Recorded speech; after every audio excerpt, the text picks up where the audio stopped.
Hello, everyone. I'm Dr. Merkle, and I got a very important presentation here on GLP-1s.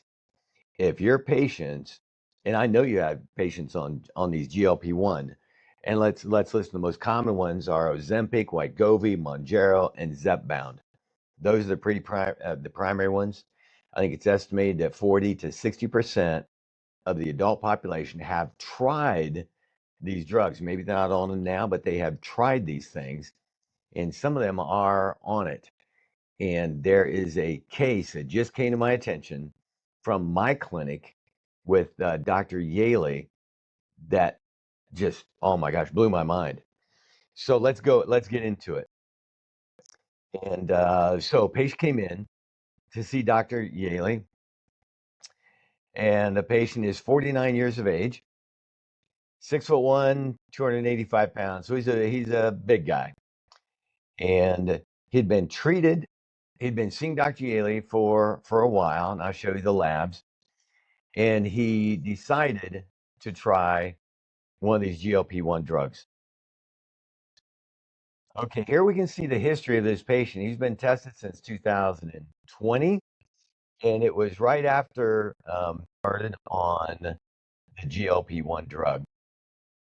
And she just had a hunch. The patient started it just a few weeks before September.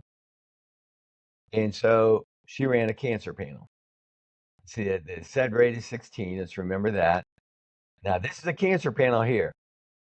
And the CEA is supposed to be less than 4.7 clinic. I want it to be less than 2. This patient's at 98. And the CA 19.9 is supposed to be less than 35. After a few weeks on this GLP-1, is at 1,652. That was in September. Dr. Yaley was concerned, put him on a program, put him on vitamins, things, but the patient elected to stay on the drug because he thought the drug was helping him lose weight. These numbers here would indicate liver cancer. Liver cancer. Now, again, we can't diagnose cancer until you do a biopsy. But if the biopsy is positive, we're going to use these numbers to monitor success of treatment as well as how bad the liver is.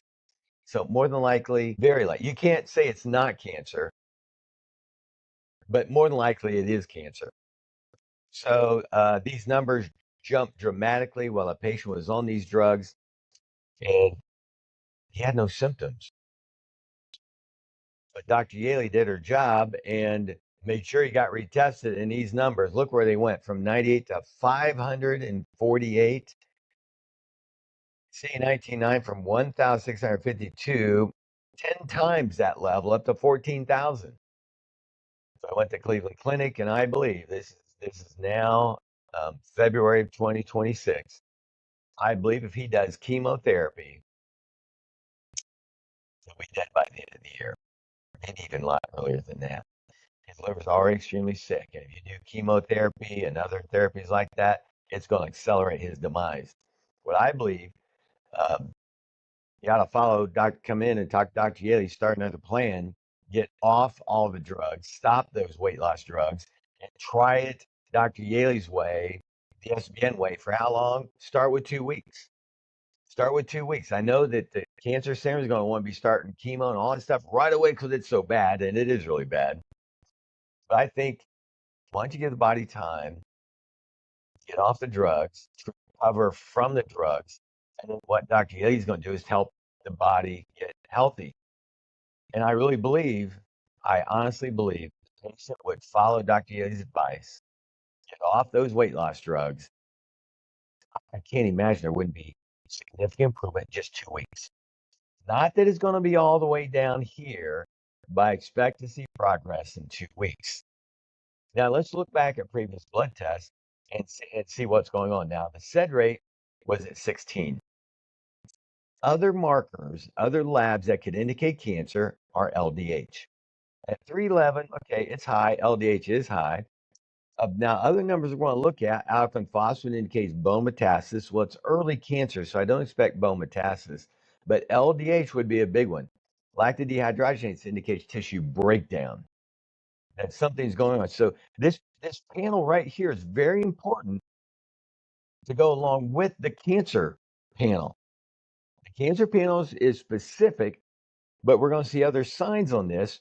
LDH is a big one, alkaline phos, the SGPT and GGT, but those are all good. We would also look at the CRP. Now, the CRP is a little bit elevated here at 7. I mean, minor. We want it to be below 6.7. So we've got LDH, minor CRP. We have SED rate on our standard panel. So let's go back and look at previous blood tests. Okay, here we are, 2025, clear back to 20. Let's look at the alkaline phos. Alkaline phos, a little bit elevated here in 24, but then it went back to normal. We got LDH, perfect all the way through. No problem. Remember, the LDH went high when he was on that drug. So LDH might be another indicator of developing cancer. Can be a cancer marker for many types of cancer. So the LDH is good here. It went up on the GLP. Okay, let's look at the others. Okay, those are all good. The CRP, perfect. Perfect. Remember, it's elevating while on that GLP. And let's look at the SED rate. Now, SED rate was elevated here. Um, it was elevated here, back to normal here, and for some reason it was elevated in 24 and 25. Let's see how much the SED rate went up between February, I think it was September. Well, actually, the SED rate improved, it went down to 16. So I would say that the SID rate may not be indicative of cancer here, but the LDH definitely, definitely is going to be something we can chart too. But the LDH, CEA, and CA19-9, if you want to really be specific on the LDH, you can run the isoenzymes, the 5 isoenzymes on LDH, and it'd probably tell you that it is the liver that is the problem. So we've got a definite crisis situation here, and I'm hoping. First of all, your patients don't have these numbers, but if they do, you need to be testing everybody for cancer, period. Even more so if they started these GLP drugs. Again, let me mention them: Ozempic, Wegovy, Mounjaro, and Zepbound. Now, there's an earlier study, and these are on Medscape. Let me remind you again, the drugs we're talking about are the GLP-1 drugs, Ozempic, Wegovy, Mounjaro, and Zepbound, and these are available online now. You don't need to see a doctor. You can go online and buy these without a prescription, or actually you go online and you do like a little, probably ask, are you overweight? Would you like to lose weight? Do you have any serious health problems that you know of? Boom. You do check those things and they'll send you a prescription of these drugs. Very easy to get. Very easy to get. And what I want to show you, there are on Medscape and MedPage some pretty dire warnings about side effects of these drugs. And here's one. And just look at this. Just look at the title. GLP-1 side effects might be worse in older people, and they go through the details on this. You might have age-related progressive loss of skeletal muscle mass and strength, bone loss, dehydration, acute kidney injury, GI side effects, hypoglycemia, neurological changes, and should they have more supervision? They talk about when is a patient not a good candidate. And here we are. It's again, this is from Medscape Medical News. It's 2026, and we still don't know much about long-term GLPs. That's even short-term. People may have a severe reaction to it, which is why I just talked about, which is why everybody on these drugs needs to get a cancer panel. Medical doctor's probably not going to do it because it's not recommended. But if you do any marketing, social media, you get out there, talk to people, talk to your current patients, maybe even put a sign in your office that if you're on GLP, you know people are, you need to get tested for cancer. And I just gave you a phenomenal example that should hopefully motivate you to try and help your patients. So anyway, here it is. We still don't know much about long-term GLP use and how long they've been using these. for a long time, for a long time. And you can go in and look at these yourself. Um, let's see. How about this one? This is from MedPage. Potentially blinding eye condition tied to Ozempic. Again, again. So that's pretty much all I need to read. If there's an eye condition, blindness associated with Ozempic, I think it's something I would delay. Weight loss, losing weight, or blindness. This is just insane. And I hope that you get the idea. Now remember, the typical side effects, people don't stay on these very long because they feel bad. And how do these work? They alter the stomach's ability to process food through. You end up with gastric freezes. These drugs work by slowing or stopping the food going down through your stomach. In studies shown, food can stay in your stomach up to 2 days on these drugs. It makes you feel full longer. That's why you don't eat. It makes you feel full longer. And that food that's sitting in your stomach is not just sitting there. It's rotting, it's putrefying, it's decaying in your gut. That's why people have such awful, horrible breath. They have nausea. They will vomit. They feel like crap. Their food's not being done. It's rotting. You ever see a dead animal on the road? How its belly bloats up? Well, that's what's happening in you. The food is rotting. And again, you get nausea, you get vomiting, you're going to have poor health, you're going to feel terrible. It is basically, you are chemically altering your your body's normal response so it makes you feel full longer. So food doesn't pass through. If you remember, bypass surgery, they cut away our stomach about that much. And that way, 2 bites of food and you're full. 2 bites of it, yeah, they cut away all your stomach about that much, so you can eat only a couple bites and then you're full. Well, now with all these drugs, the gastric bypass surgeries are going way down because people are thinking, well, I can do these GLP drugs and then stop it. So they cycle on and off. But basically, if when you take these drugs and you stop eating, same with gastric bypass, you're losing muscle mass. You're losing as much muscle mass as you are fat. So you are losing muscle. Now remember, muscle is are the engines that burn the fat.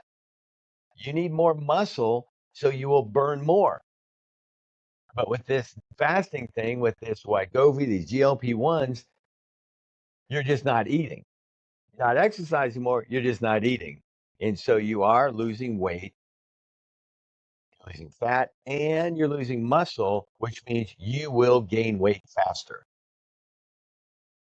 When you go off the drug, you're going to be ravenous. It studies have shown that within a few months, you've regained the weight plus more because it's easier now to gain weight because you don't have muscle to burn off the fat and the calories that you're eating. So you will gain weight easier after being on these drugs. Plus, they're seeing evidence of thyroid cancer, they're seeing pancreatic disease, pancreatic cancer, and the way these GLPs affect insulin. Yeah, the insulin effect is also going to increase cancer.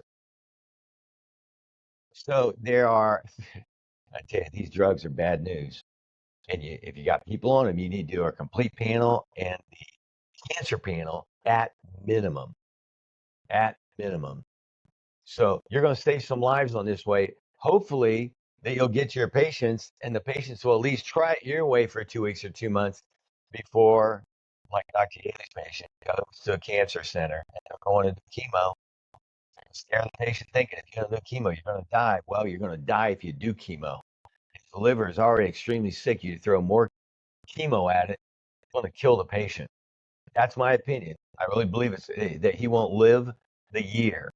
This is February 2026 if he starts on that. He needs to give Dr. Yaley a couple weeks, and I believe that those numbers will change. And then in 2 months, and maybe getting back to where he was a year ago. And I believe it's possible if he will just try a couple weeks. So again, get everybody tested on your cancer panel. get it out in your social media, that kind of thing. You can do use this video and put your tagline on it, but you got to get people tested. This is a crisis. I honestly believe this is a crisis. That's why we're put out crisis warning GLP. So everyone go out there, test, help your patients, help your community. I'm Dr. Merkle.